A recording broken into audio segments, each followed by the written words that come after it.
How to make a Facebook page private invite only. First of all, open up the Facebook application on your phone.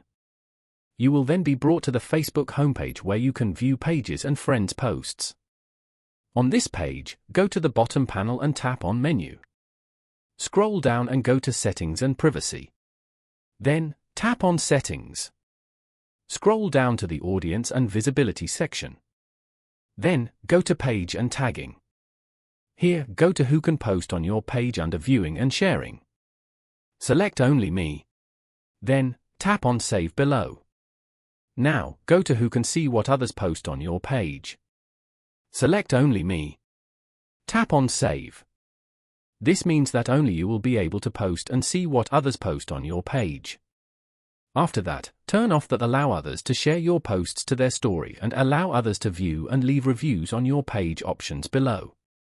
Now, scroll down to the Fans tab option as shown over here. Select Only Me.